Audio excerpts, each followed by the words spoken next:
Bismillahirrahmanirrahim. Assalamualaikum warahmatullahi wabarakatuh.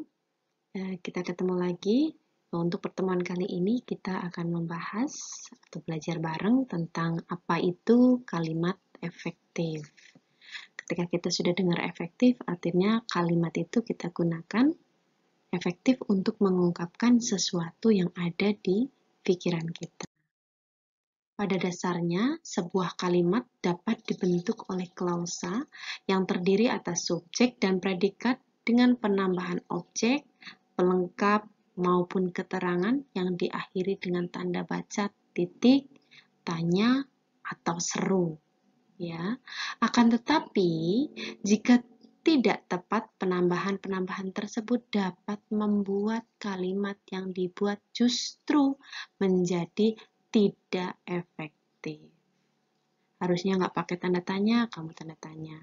Harusnya belum titik, digunakan titik. Ketika penggunaan itu tidak tepat, maka menjadikan justru kalimat tidak efektif. Kalimat efektif merupakan susunan kata yang mengikuti kaidah kebahasaan secara baik dan benar. Kaidah yang menjadi patokan kalimat efektif dalam bahasan ini adalah kaidah bahasa Indonesia menurut ejaan yang disempurnakan, atau kita sering kenal itu sebagai EYD. Definitif, secara definitif kita akan bahas juga kalimat efektif adalah kalimat yang disusun berdasarkan kaidah-kaidah yang berlaku seperti unsur-unsur penting yang harus dimiliki setiap kalimat, subjek, dan predikat. Memperhatikan ejaan yang disempurnakan serta cara memilih kata atau diksi yang tepat dalam kalimat. Kalimat yang memenuhi kaidah-kaidah tersebut jelas akan mudah dipahami oleh pembaca ataupun pendengar. Jadi kalau kamu mendengarkan sesuatu kok kamu nggak mudeng, bisa jadi ada salah dalam pemilihan diksi atau bisa jadi dalam intonasi ataupun tanda baca yang digunakan.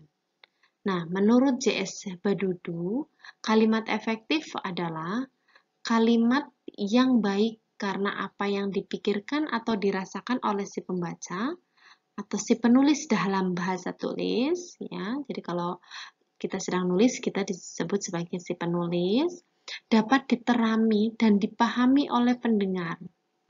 Kalau yang disampaikan, kalau yang ditulis berarti oleh pembaca dalam bahasa tulisan itu disebut sebagai pembaca. Sama benar dengan apa yang dipikirkan atau dirasakan oleh si penutur atau si penulis. Pernah nggak sesekali kita itu baca novel atau mungkin baca cerita gitu, terus kemudian di situ novelnya sedang bercerita sedih, ya, dan saat itu tanpa sadar hati kita ikut sedih atau bahkan malah ikut menangis. Artinya si penulis berhasil menuliskan apa yang mereka pikirkan dan pesan itu sampai pada pembaca. Ya, itu.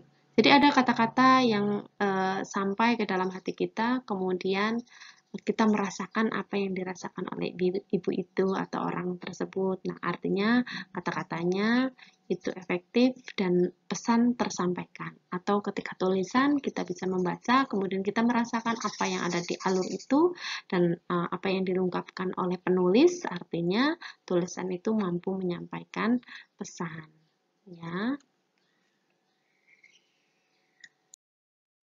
Syarat dari kalimat efektif. Ya, ini syarat. Nanti ada ciri-ciri. Syarat. 1. Sesuai EYD. Ya. Sebuah kalimat efektif harus menggunakan ejaan maupun tanda baca yang tepat dan memperhatikan penggunaan kata baku agar kata yang ditulis ejaannya itu benar. Yang kedua, jelas sistematis. Sebuah kalimat paling sederhana adalah yang memiliki susunan subjek dan predikat, kemudian ditambahkan dengan objek, pelengkap, hingga keterangan. Keterangan bisa keterangan waktu, dan sebagainya. Sebisa mungkin, guna pengaktifitasan kalimat, buatlah kalimat yang urutannya tidak memusingkan. Jika memang tidak ada penegasan, subjek dan predikat diharapkan selalu berada di awal kalimat. Jadi kalau memang lagi nggak ada penegasan, ya udah si subjek sama predikat letakkan berada di awal kalimat. Itu sistematisnya. Kemudian yang ketiga, tidak boros kata-kata dan bertele-tele. Jadi pernah mungkin ada orang yang kalau WA itu misalnya ini itu dijelaskan dulu, itu artinya bisa jadi dia bertele-tele atau boros kata. Ya, jangan sampai kalimat yang kalian buat terlalu banyak menghambur-hamburkan kata dan terkesan bertele-tele. Pastikan susunan kalimat yang kalian rumuskan pasti dan ringkas agar orang yang membaca sudah menangkap gagasan yang disampaikan. Jangan sampai gara-gara muter-muter, ternyata gagasan yang disampaikan malah nggak nyampe kepada pembaca atau pendengar. Gitu. Intinya tidak boros kata. Yang keempat, tidak ambigu. Syarat kalimat efektif yang terakhir, kalimat efektif menjadi sangat penting untuk menghindari pembaca dari multitafsir. Dengan susunan kata-kata yang ringkas, sistematis, dan sesuai kaidah kebahasaan. Pembaca tidak akan kesulitan mengartikan ide dari kalimat sehingga tidak ada kesan ambigu. Karena kadang-kadang kalau ada kesan ambigu, kita jadi bingung. Ini A atau B, walaupun nanti ada kata-kata ketika kamu ujian, mungkin ada ujian TPA gitu, kadang ada beberapa kalimat yang dibandingkan dan itu ambigu, mana yang betul ya gitu. Dan itu hal yang digunakan untuk menguji ketelitian kita dan kemampuan kita. Ciri-ciri kalimat efektif. Ciri, kalau tadi syarat, sekarang ciri. Nah, kalimat efektif ini punya ciri. Yang pertama, kesepadanan struktur. Hal pertama yang harus diperhatikan adalah kelengkapan strukturnya dan penggunaannya. Inilah yang dimaksud dengan kesepadanan struktur. Nah, ada beberapa ciri dari kesepadanan struktur ini. Yang A, pastikan kalimat yang dibuat mengandung unsur klausa minimal yang lengkap, yakni ada subjek dan predikat. B, jangan taruh kata depan preposisi di depan subjek, ya, karena akan mengamburkan pelaku di dalam kalimat tersebut. Contoh, kalimat efektif dan tidak efektif. Bagi semua peserta diharapkan hadir tepat waktu. Itu dianggap tidak efektif. Langsung saja, semua peserta diharapkan hadir tepat waktu. Gitu. C. Hati-hati ada penggunaan konjungsi yang di depan predikat karena membuat menjadi perluasan dari subjek. Contoh, dia yang pergi meninggalkan saya. Itu tidak efektif. Dia pergi meninggalkan saya. Punya makna yang sama, strukturnya itu sepadan. Coba dilihat lagi, dia yang pergi meninggalkan saya dengan dia pergi meninggalkan saya. Lebih efektif daripada kalimat yang pertama. Yang D, tidak bersubjek ganda. Bukan berarti subjek tidak boleh lebih dari satu, namun lebih ke arah menggabungkan subjek yang sama. Contoh, adik demam sehingga adik tidak dapat masuk sekolah. Langsung saja, adik demam sehingga tidak dapat masuk sekolah. Ya, coba kamu perhatikan ada di kata apa yang dibuang. Adik demam sehingga adik tidak dapat masuk sekolah. Adik demam sehingga tidak dapat masuk sekolah. Kata adik tidak perlu diulang. Subjeknya nggak perlu ganda karena memang kan subjek di situ adik.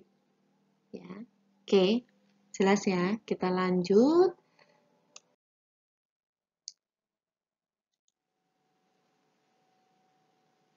Ini adalah contoh kesepadanan struktur atau bentuk. bentuknya salah ini. Kepada para peserta, diskusi dipersilahkan masuk. Coba bentuk yang disunting, dilihat. Para peserta diskusi dipersilahkan masuk.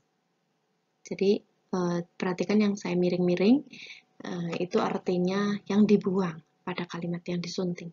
Sebab gubernur tidak menyetujui usulan. Langsung saja, gubernur tidak menyetujui usulan. Mereka yang menuntut keadilan, mereka menuntut keadilan. Mereka saling memaafkan. Ya, coba saya saling memaafkan. Lebih baik mereka saling memaafkan. Karena namanya saling memaafkan artinya bukan hanya dia sendiri. Gitu, ya.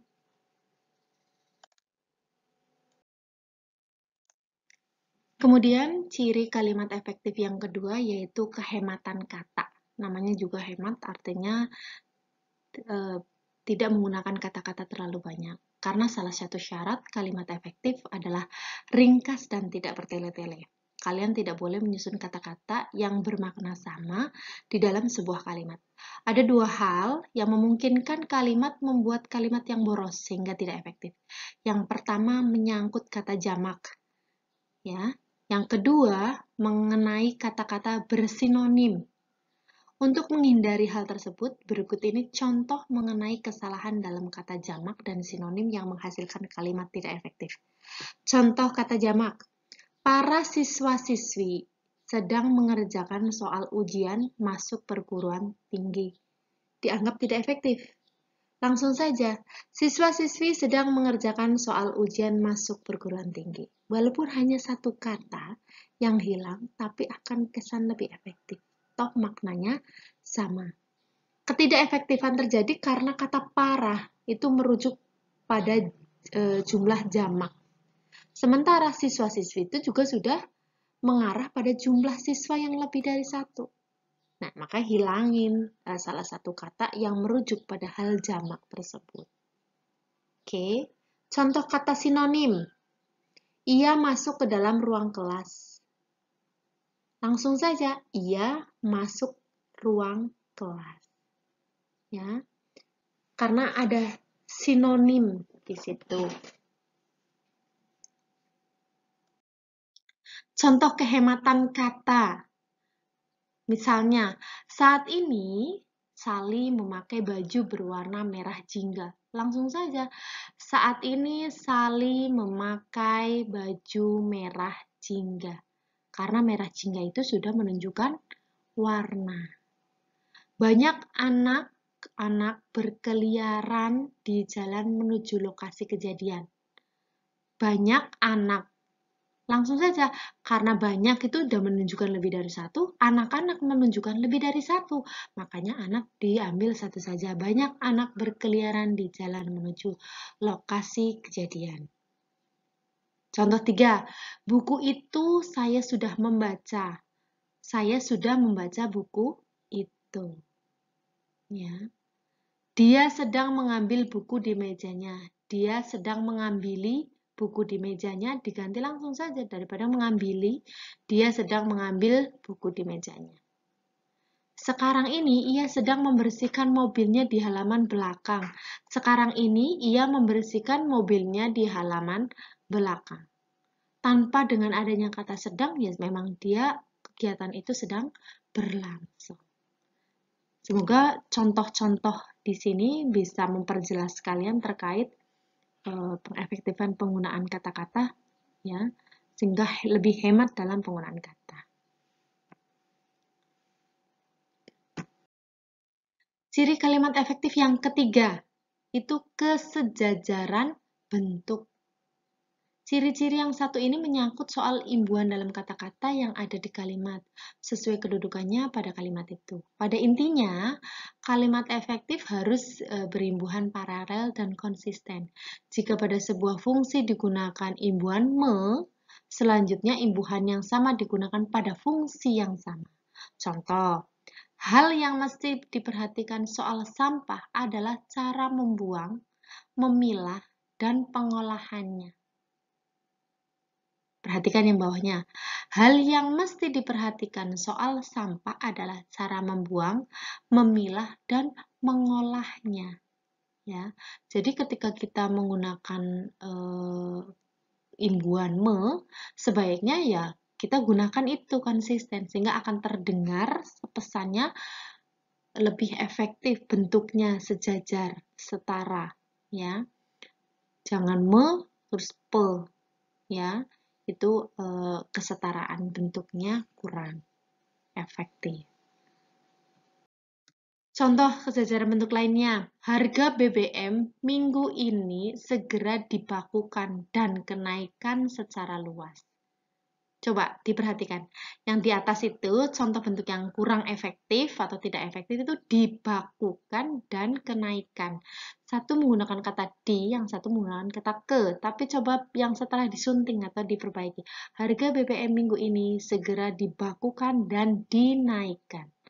Maka kesejajaran kesetaraannya dibakukan dan dinaikkan secara luas. Akan lebih nyaman didengar dan sejajaran bentuknya lebih efektif. Contoh kedua, penulis skripsi harus melakukan pertemuan dengan penasehat akademis, mengajukan topik, dan pembimbingan. Setelah disunting, penulis skripsi harus melakukan pertemuan dengan penasehat akademis, mengajukan topik, dan menjalani bimbingan. Gitu. Oke, jadi pembimbingan karena coba dilihat penasehat akademis, mengajukan topik, dan menjalani itu ada di kata depannya. Maka disejajarkan menggunakan kata depan. Begitu. Lanjut. Kemudian ciri kalimat efektif yang keempat, ketegasan makna. Tidak selamanya subjek itu harus diletakkan di awal kalimat. Namun memang peletakan subjek seharusnya selalu mendahului predikat. Akan tetapi dalam beberapa kasus tertentu, kalian bisa saja meletakkan keterangan di awal kalimat untuk memberi efek penegasan. Ini agar pembaca dapat langsung mengerti gagasan utama dari kalimat tersebut. Penegasan kalimat seperti ini biasanya dijumpai pada jenis kalimat perintah, larangan, ataupun anjuran yang umumnya diikuti partikel lah ataupun ya. Contoh, kamu sapulah lantai rumah agar bersih. Dianggap tidak efektif. Sapulah lantai rumahmu agar bersih. Kalimat ketegasan makna, perintah, tapi di situ tegas. Gitu. Kamu sapulah lantai rumah agar bersih. Kan kurang secara penegasan, ketegasan makna itu kurang. Sapulah lantai rumahmu agar bersih. Singkat dan langsung ketegasan kepada maknanya. Contoh lainnya, ketegasan makna. Setidaknya terdapat 5 cara yang dapat dilakukan untuk maksud ini. 1. Meletakkan bagian yang hendak ditonjolkan itu ke bagian depan kalimat. 2. Membuat urutan kata-kata yang bertahap. 3. Membuat pengulangan secara proporsional. 4. Membuat pertentangan atas ide atau pikiran yang ditonjolkan. 5. Menggunakan beberapa partikel penegas atau penekan. Berikut ini adalah contoh kalimat yang memenuhi standar penegasan makna. Saya suka kecantikannya, saya suka kelembutannya, saya suka senyumnya. Dialah, ya. Kemudian, dialah pelaku pembunuhan 7 gadis di Surabaya tahun lalu. Jangankan 1 juta, 500.000, 200.000, 100.000 saja dia tidak punya. Ya. Contoh itu ketegasan kalimat yang memenuhi standar ketegasan makna. Ya. Ketika ada yang ditonjolkan, ya, kemudian dikasih penegasan bahwa 500.000, 200.000, 100.000 saja dia tidak punya, itu ada penegasan. Langsung, dialah pelaku pembunuhan. Nah, 7 gadis di Surabaya tahun lalu. Ya, kan bisa saja pembunuhan 7 gadis di Surabaya tahun lalu adalah dia. Ya. Atau dialah pelaku pembunuhan di Surabaya tahun lalu gitu. Bisa jadi, tapi penegasannya kurang, langsung tunjuk dialah pelaku pembunuhan 7 gadis di Surabaya tahun lalu.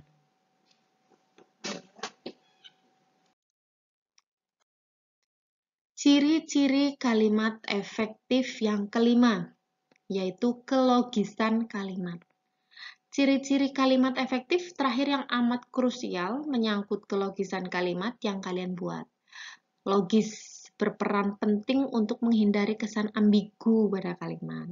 Karena itu, buatlah kalimat dengan ide yang mudah dimengerti dan masuk akal, agar pembaca dapat dengan mudah pula mengerti maksud dari kalimat tersebut. Contoh, kepada Bapak Kepala Sekolah, waktu dan tempat kamu persilahkan. Ya, ini dianggap tidak efektif. Bapak Kepala Sekolah dipersilahkan menyampaikan pidatonya sekarang. Ya, langsung kepada Bapak Kepala Sekolah sebagai subjeknya dipersilahkan menyampaikan pidatonya sekarang. Ya, kalimatnya ini akan lebih mudah diterima, kemudian lebih efektif. Ya, lanjut, contoh kelogisan kalimat juga. Bentuk salah saya contohkan. Yang pertama, untuk mempersingkat waktu, kita teruskan acara ini dengan bla bla bla bla. Untuk menghemat waktu, kita teruskan acara ini dengan, ya.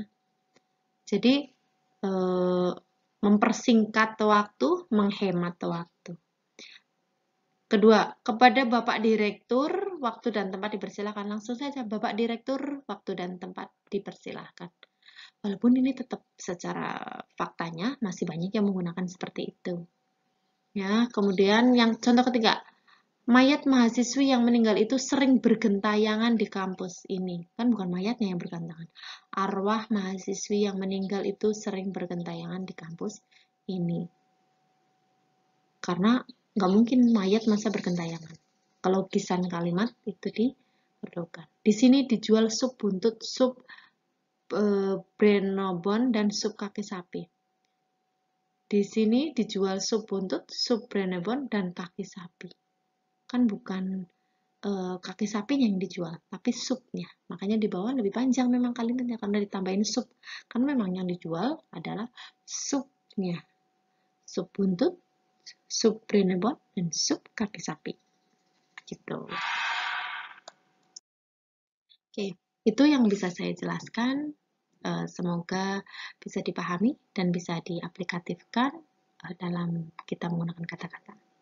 Akan tetapi pesan saya, berkatalah ketika kamu mampu berkata baik dan diamlah ketika tak mampu berkata baik, karena bisa jadi diammu adalah pahalamu.